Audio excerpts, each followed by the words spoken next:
Kwenta naman po ang dalawang sakay na motorsiklo na hinihinalang biktima ng hit and run sa Quezon City. Naiwan pa ang plaka ng sasakyang pinaniniwalaang nakabangga sa mga biktima. Narito ang unang balita ni Jay Sabale.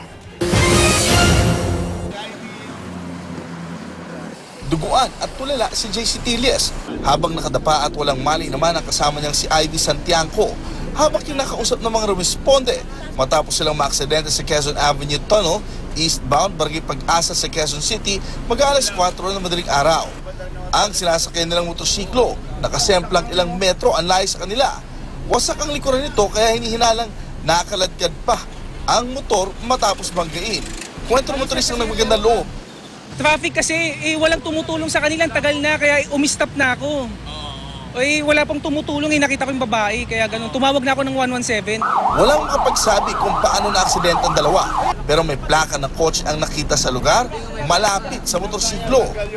Hit and run siguro sir yan. Kasi sir, hindi naman sir malalaglag ang plaka na sir na yan kung hindi po na nakaladkad yung isang motor sir na kagaya sir na wasak sir yung motor.